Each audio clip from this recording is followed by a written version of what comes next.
Oke, selamat siang. Assalamualaikum warahmatullahi wabarakatuh. Apa kabar para pembelajar semua ya? Kali ini saya akan memaparkan tentang tahapan penulisan proposal ya. Bagaimana cara kita memaparkan bab satu atau pendahuluan gitu. Jadi pendahuluan itu biasanya berisi tentang latar belakang penelitian, rumusan masalah, tujuan penelitian, kemudian kontribusi atau manfaat penelitian. Jadi apa namanya, pada saat kita menuliskan latar belakang penelitian, maka pertama kita memaparkan fenomena atau masalah penelitian.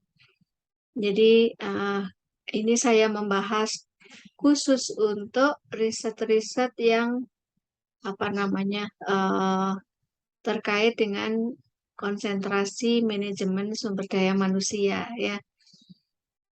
Ya, pada saat kita memaparkan fenomena yang kemudian mengerucut menunjukkan masalah penelitian kita, maka paparan itu dimulai dari memaparkan kondisi atau situasi lingkungan yang melatar belakangi munculnya permasalahan yang akan menjadi fokus kajian.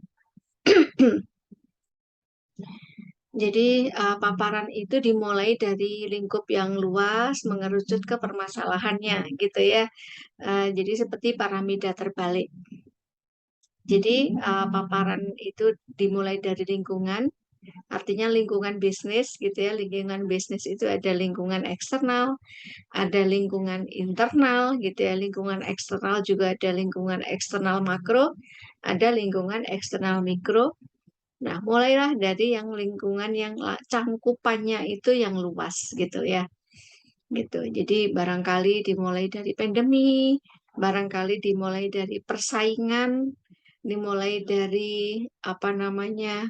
Kalau misalnya Bapak, Ibu atau teman-teman meneliti tentang organisasi yang ada di bandara misalnya, berarti kaitkan dengan industri penerbangan barangkali gitu ya, atau kalau di instansi pemerintah berarti kaitkan dengan apa peran dari ASN barangkali gitu ya. Kemudian mengerucut ke ASN di mana tempat organisasi yang akan Bapak Ibu teliti gitu.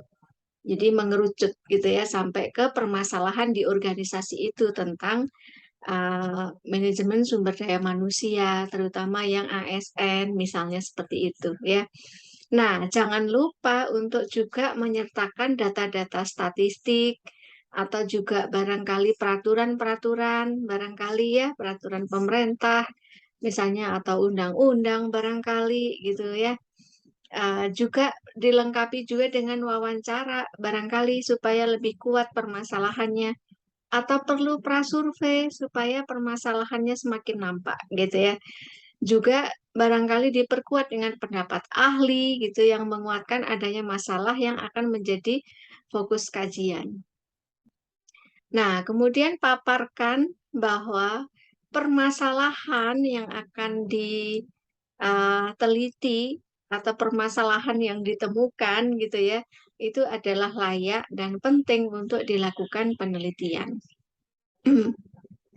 Nah, kemudian Bapak Ibu, apabila itu adalah riset yang kualitatif, maka selesai dah ketemu sudah permasalahannya gitu ya.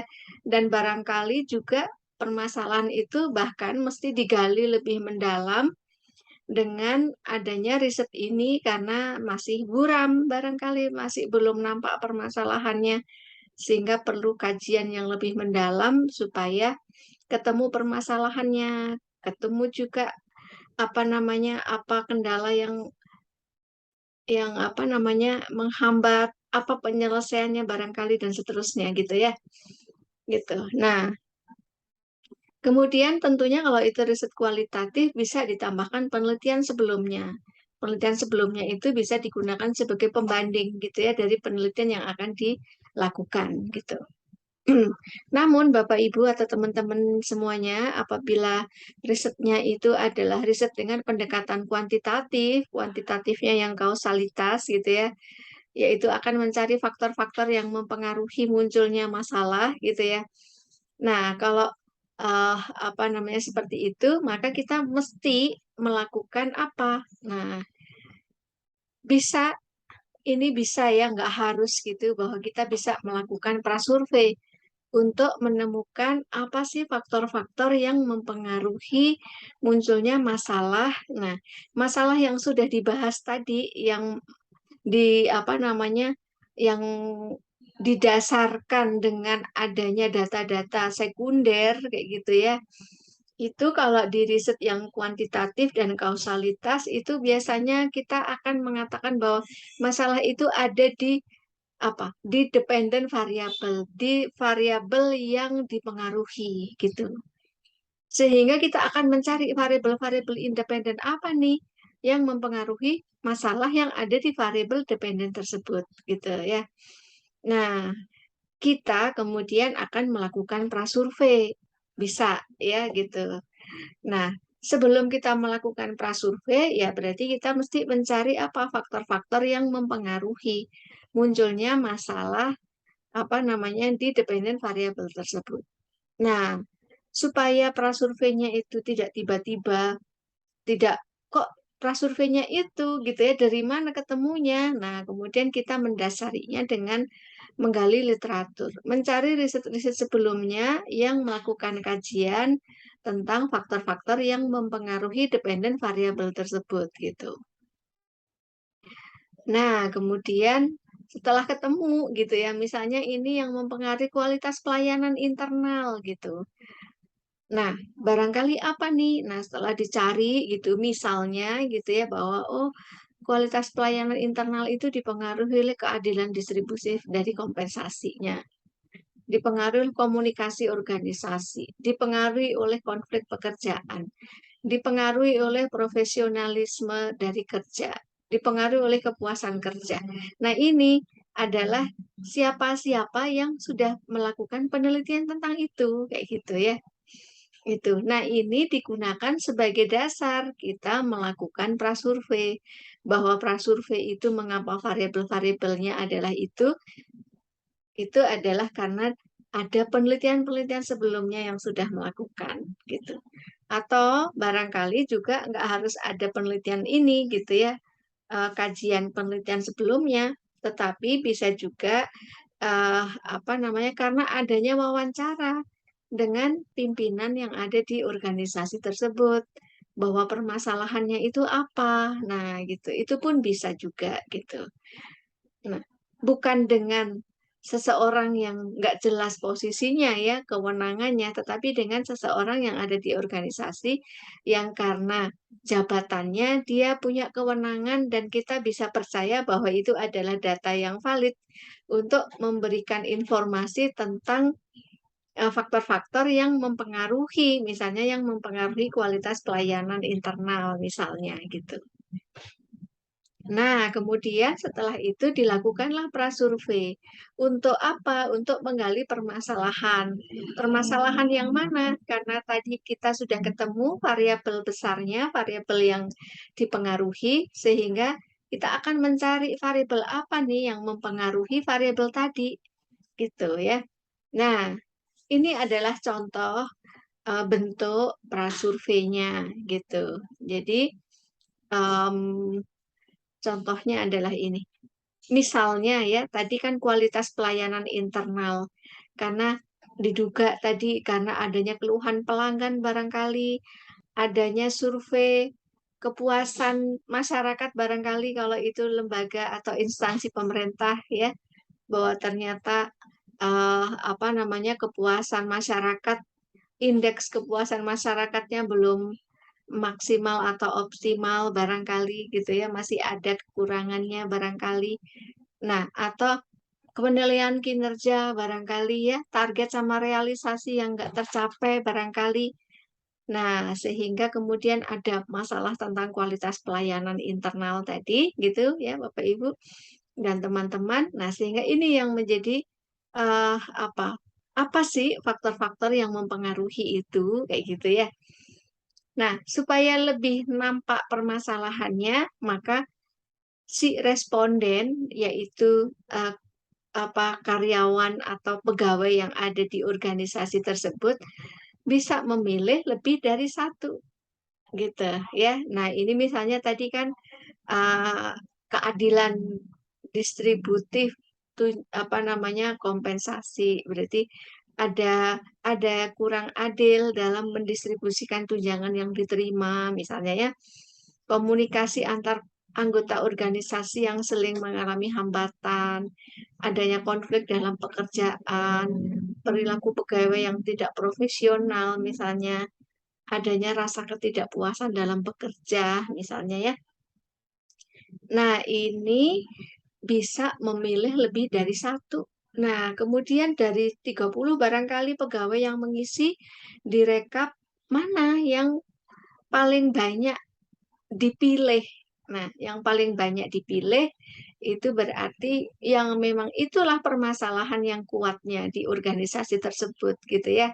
Pilih 3 atau pilih 4 barangkali ini bisa sampai 10 barangkali gitu ya yang faktor-faktor yang mempengaruhi tadi.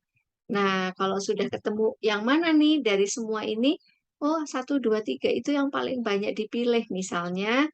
Dan jadi 1, 2, dan 3 ini adalah merupakan variabel yang menjadi fokus penelitian dari penelitian ini, misalnya seperti itu, gitu. Nah, ini contohnya kalau dari penelitian sebelumnya ya faktor-faktor yang mempengaruhi kualitas pelayanan itu ada banyak misalnya ya ini gitu. Nah, kalau sudah ini Bapak Ibu, nah udah selesai berarti untuk ketemu variabel yang mempengaruhi gitu ya. Nah, barangkali penting untuk dibahas di bawahnya kayak gitu ya. Kenapa kalau ada ketidakadilan dalam pendistribusian kompensasi itu kemudian akan akan berdampak tidak bagus? Apa sih dampaknya? Nah, kemudian kalau komunikasi organisasi itu ada hambatan, apa dampaknya? Ada konflik pekerjaan, apa sih dampaknya? Misalnya ya ada 3 ini misalnya yang menjadi fokus kajian yang paling besar permasalahannya. Nah, satu-satu itu dipaparkan apa sih pentingnya variabel-variabel tersebut. Apabila bermasalah, apa itu dampaknya gitu. Nah, itu di bawahnya. Kalau ada 3 variabel ya paling tidak ada 3 alinea gitu ya untuk dilakukan kajian atau paparannya. Nah, selanjutnya apakah sudah selesai? Belum lah gitu ya, belum. Karena apa? Riset yang baik itu harus ada 2 nih permasalahan paling tidak gitu ya, bahwa ada fenomena eh, dalam bisnis yang muncul masalah, itu fenomena gap kita mengatakannya gitu ya. Tadi nampak besar permasalahannya misalnya. Nah, kemudian juga mestinya riset yang baik itu juga harus ada dikuatkan dengan adanya penelitian-penelitian sebelumnya yang sudah dilakukan oleh peneliti-peneliti sebelumnya ya, yang topiknya sama kayak gitu. Nah, kita memaparkan di sini memaparkan penelitian-penelitian sebelumnya, kemudian apakah ada gap, ada celah penelitian untuk riset kita gitu. Bagaimana cara memaparkannya? Nah, ini ya. Jadi, paparkan hasil-hasil penelitian sebelumnya yang mendeskripsikan gitu ya literatur yang terkait yang mempengaruhi permasalahan yang menjadi fokus kajian kita gitu. Kemudian munculkan paparan tentang research gap yang ditemukan dari hasil-hasil penelitian yang sebelumnya tadi. Paparkan bagaimana peneliti ini mengisi atau menyelesaikan research gap tersebut. Nah, apakah dalam mengisi atau menyelesaikan research gap tersebut peneliti mampu memunculkan novelty atau kebaruan dalam penelitian ini? Kalau bisa ya bagus gitu ya Bapak Ibu ya atau teman-teman. Nah, gimana nih caranya? Nah, misalnya nih cara menemukan research gap ini ringkasannya ya Bapak Ibu ya bahwa oh ditemukan bahwa apa namanya knowledge sharing itu ternyata berpengaruh terhadap internal service quality gitu ya. Kalau berbagi pengetahuan itu semakin baik gitu kan, berarti service yang diberikan, kualitas pelayanan yang diberikan oleh pegawai di kantor atau di instansi atau di perusahaan itu gitu ya, itu akan semakin meningkat. Nah, ini berarti kalau semakin meningkat berarti signifikan positif gitu ya. Positif dan signifikan atau begitu atau positif aja itu udah apa menunjukkan bahwa ada pengaruh yang signifikan. Namun apabila kemudian ketemu ada yang tidak berpengaruh signifikan, nah ini berarti muncul apa? Muncul research gap-nya gitu. Bahwa oh ada hasil yang berbeda dengan apa namanya teori kayak gitu ya. Nah, selanjutnya kalau sudah ketemu, terus kita apakan ini? Nah, gitu ya. Nah, ini teman-teman ya, apabila model kita itu seperti ini, bahwa variabel-variabel independennya itu misalnya ada 3 gitu, berpengaruh terhadap Y gitu ya, variabel dependen. Nah, kalau akan membentuk modelnya seperti ini, berarti harus cari research gap, hasil yang berbeda dengan teori itu di masing-masing hubungan ini, kayak gitu. Namun biasanya bahwa suatu input gitu ya menjadi output itu kan harus ada proses gitu ya. Nah, kalau dimodelkan proses itu kemudian menjadi kita ada variabel mediasinya, variabel yang menghubungkan antara variabel independen dan variabel dependen. Kalau seperti ini modelnya, maaf ini ketuker ya, harusnya Z-nya di tengah, Y-nya di kanan ya Bapak Ibu ya teman-teman. Nah, kalau seperti ini, maka kita mencari gap-nya yang mana? Nah, kalau seperti ini, kita mencari gap-nya adalah pengaruh variabel independen yang pertama terhadap variabel dependen, apakah ada hasil yang berbeda dengan teori, kemudian variabel independen yang berikutnya dihubungkan dengan variabel dependen, apakah ada hasil yang berbeda dengan teori. Kalau ketemu, berarti inilah research gap-nya.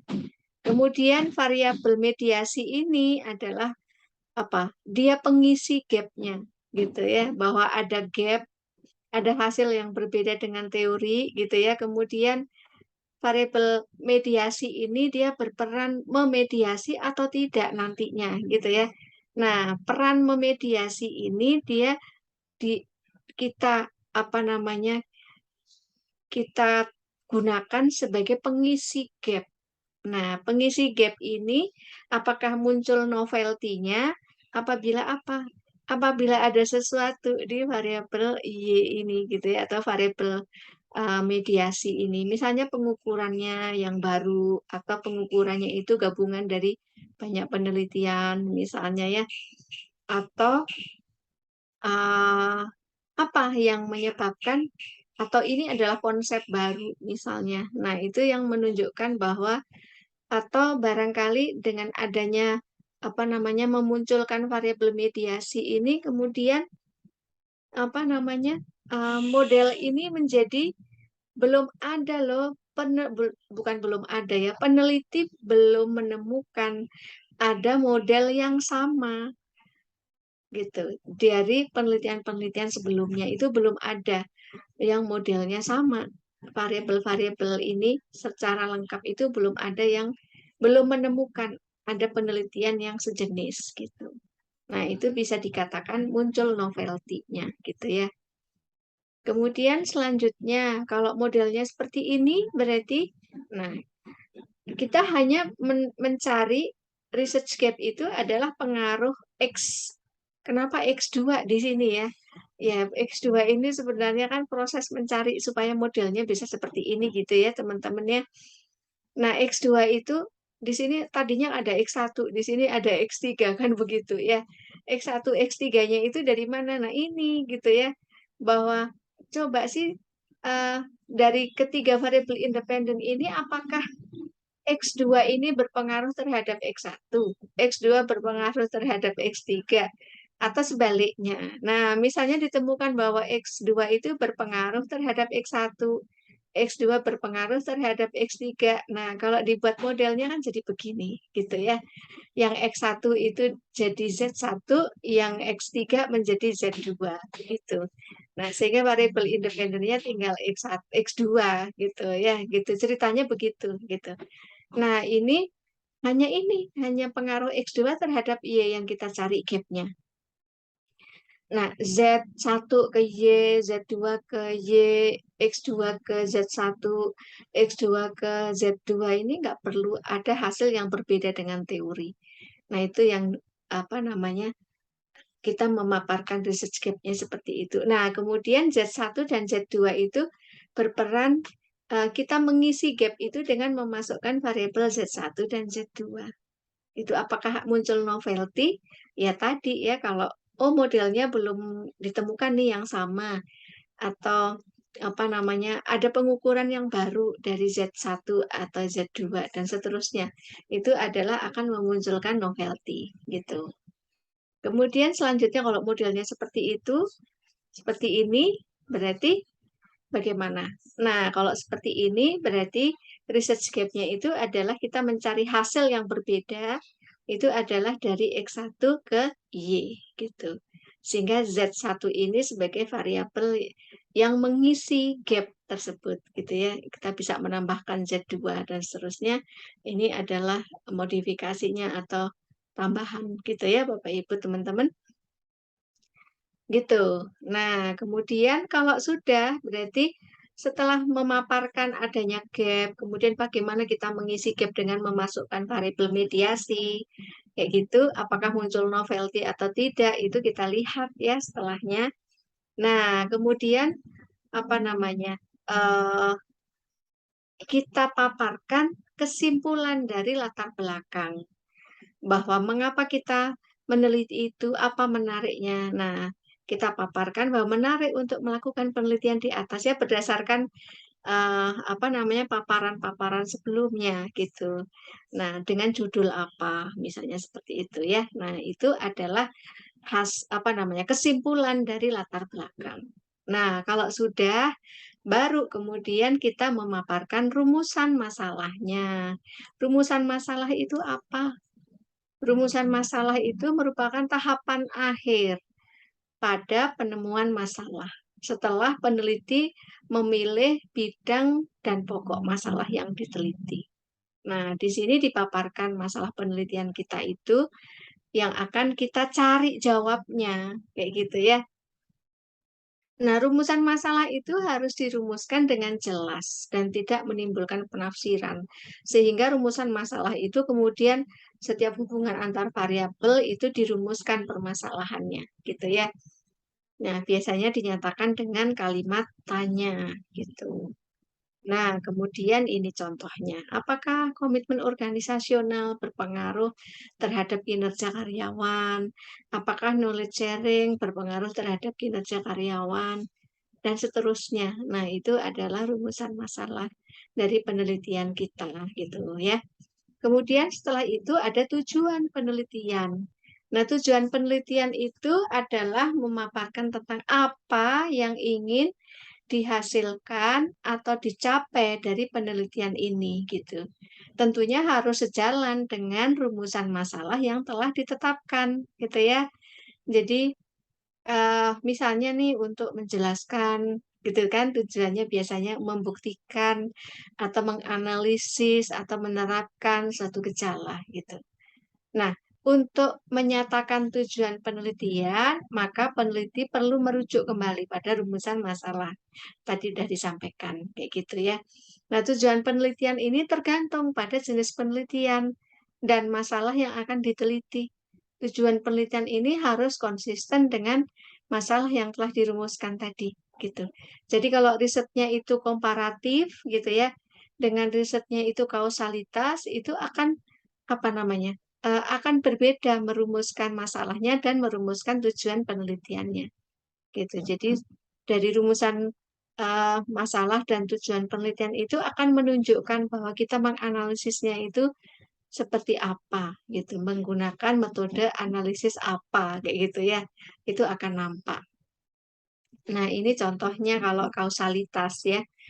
Untuk menganalisis pengaruh komitmen organisasional terhadap kinerja karyawan, misalnya menganalisis pengaruh knowledge sharing terhadap kinerja karyawan, misalnya seperti itu ya.